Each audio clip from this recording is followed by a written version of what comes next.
Assalamualaikum warahmatullahi wabarakatuh.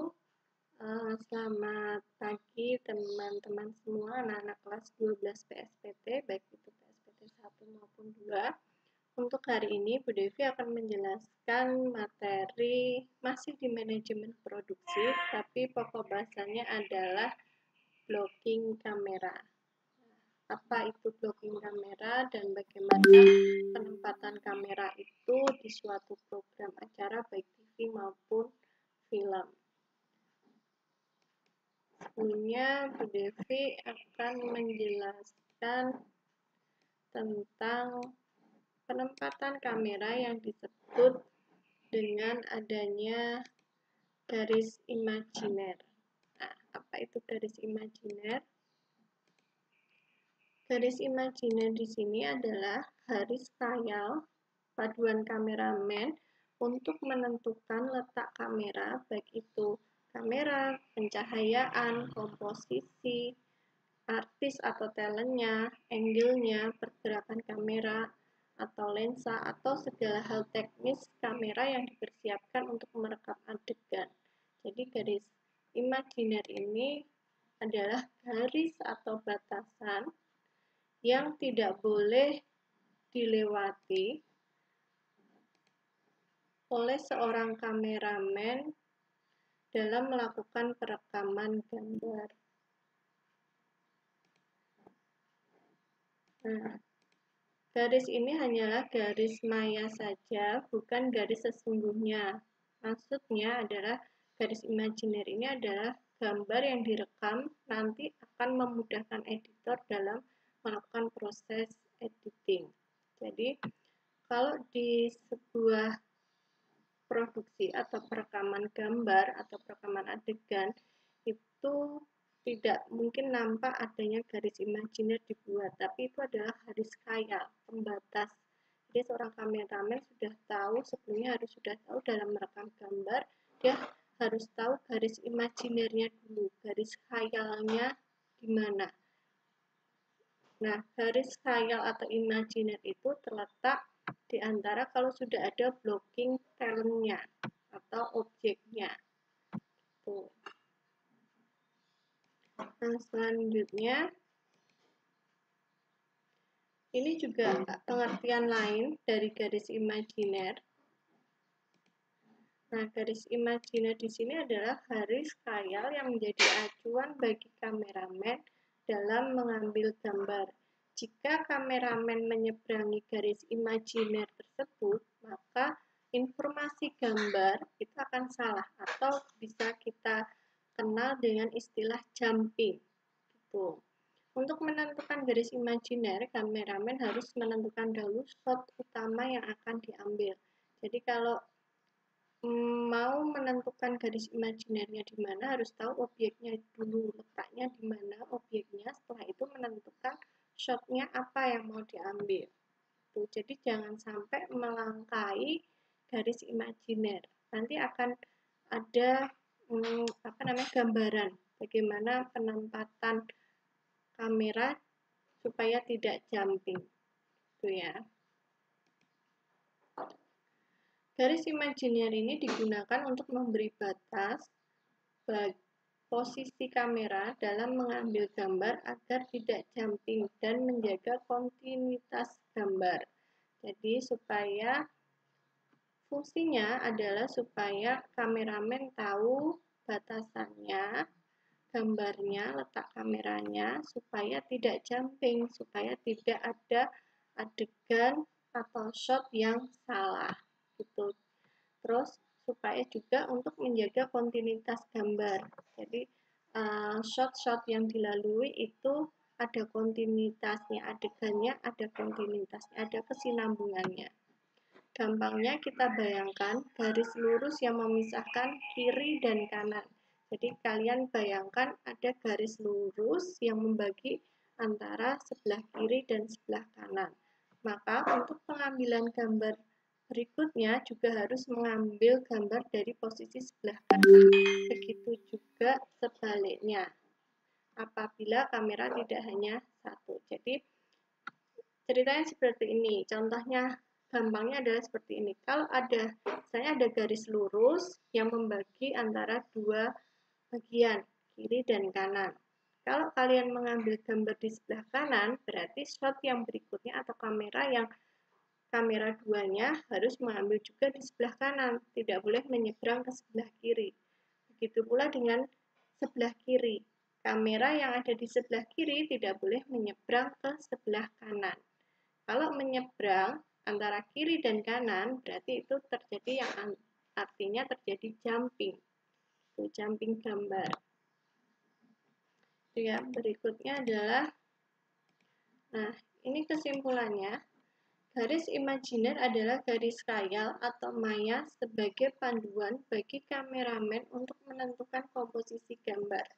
Jadi yang tadi garis khayalnya atau garis imajiner ini sebagai patokan kameramen dalam mengambil gambar yang bagus supaya tidak jumping dan supaya adegannya ada kontinuitasnya, ada kesinambungannya.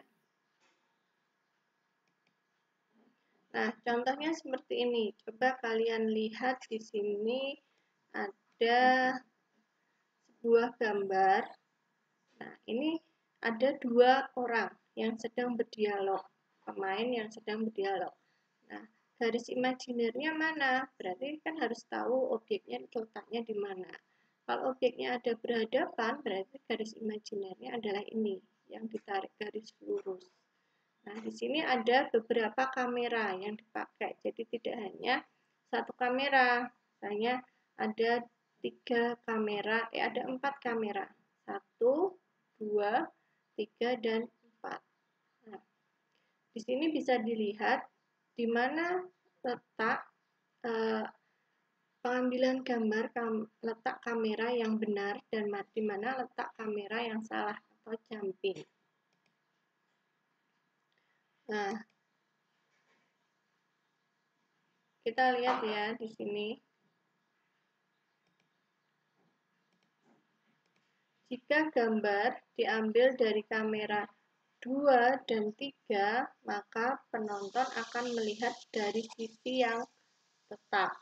Misalnya ini kamera 2 adalah berarti ini kamera 2. Lalu kamera 3 ini hasilnya mana kamera 3? Ini. Tuh. Berarti di sini kamera 2 dan 3 kalau kita melihat hasil gambar dari kamera 2 dan 3 itu hasilnya penonton akan melihat posisi yang tetap. Itu, tidak jumping. Lalu selanjutnya, jika gambar diambil dari kamera 2 dan 4, 2 ini, dan 4 adalah sebelah sini. Ini 2, lalu 4 ini. Ini, maka penonton akan melihatnya adalah arah pandang penonton itu akan membingungkan, atau ini terlihat adegannya adalah pengambilan gambarnya jumping. Kalian bisa lihat antara ini kamera 2 dan ini kamera 4. Sedangkan yang di sini adalah kamera 2 dan ini kamera 3. Kita lihat posisinya di sini. Kenapa kamera 2 dan 4 membuat penonton bingung arah pandangnya? Karena kamera 4 itu melebihi garis imajiner. Ini. Yang betul adalah pengambilan gambar kamera 2 dan 3. Itu ya. Lalu selanjutnya ini bisa dilihat. Jadi ini hasil gambar kamera 2, ini hasil gambar kamera 3, ini hasil gambar kamera 2 dan ini hasil gambar kamera 4. Nah, di sini akan terlihat jumping antara kamera 2 dan 4 karena kamera 4 melebihi atau melangkah ke garis imajiner. Kalau biar tidak jumping gimana? Tadi seperti yang sudah Bu Devi bilang, berarti kalau mau mengambil gambar di sebelah kanan, berarti harus kameranya tetap berada di sebelah kanan, tidak boleh menyeberang ke sebelah kiri. Gitu. Nah, yang tadi pada gambar di atas tadi, atau yang slide tadi yang sudah Bu Devi jelaskan, menunjukkan posisi kamera 1 itu sebagai shot utama. Garis khayal di antara dua subjek yang berhadapan menjadi garis imajiner. Jadi kamera 1 di sini adalah shot utama atau master shot-nya. Tuh. Sehingga jika kameramen mengambil gambar pada posisi kamera 2 dan 3, maka shot yang diambil dari posisi kamera 1, 2, dan 3 merupakan rangkaian shot yang dapat disambung menjadi sekuen. Sedangkan shot yang tidak diambil dari posisi 4 dan 5 tidak dapat disambung karena melanggar atau menyeberangi garis imajiner. Nah, kita berpikir ini adalah kamera 1, kamera utamanya, berarti mungkin kamera 1 ini akan mengambil gambar long shot terlebih dahulu.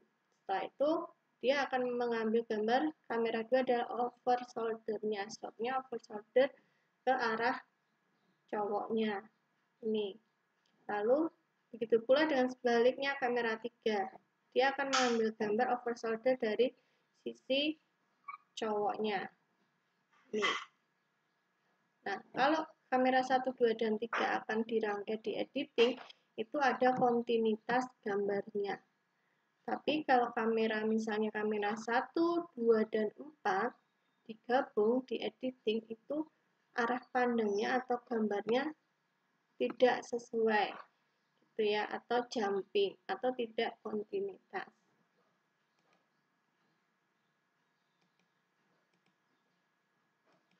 Nah, shot yang dihasilkan oleh kameramen yang melanggar garis imajiner itu tidak dapat disambung. Tadi yang sudah Bu Devi jelaskan, kalau shot yang melanggar atau kamera yang pengambilan gambarnya melanggar garis imajiner itu tidak dapat disambung di editing. Solusinya seperti apa? Solusinya adalah jika terjadi jumping, maka solusinya harus mempersiapkan shot line atau insert shot untuk menyambung shot-shot yang melampaui garis imajiner tersebut. Jadi kalau misalnya tadi ada shot-shot yang jumping, lalu bagaimana cara mensiasatinya adalah kalian mengambil close up atau insert shot yang bisa disambungkan nanti di editing supaya tidak terlalu jumping, tidak terlihat jumping gitu. Oke, mungkin itu saja yang Bu Devi jelaskan untuk masalah blocking kamera, tapi sebelumnya adalah tentang garis imajiner. Jadi kalian harus tahu garis imajiner itu seperti apa yang sudah Bu Devi jelaskan tadi. Intinya adalah garis imajiner itu garis khayal atau garis lurus yang ditarik lurus sebagai pedoman kameramen untuk menentukan letak kamera, pengambilan gambar, komposisi gambar, maupun untuk kontinuitas gambar. Ya. Jadi, intinya jika melanggar garis imajiner, maka akan terjadi jumping atau akan ada tidak kontinuitas gambarnya. Gitu. Mungkin itu saja yang bisa Bu Devi sampaikan. Jika ada kekurangan atau kesalahan, mohon maaf.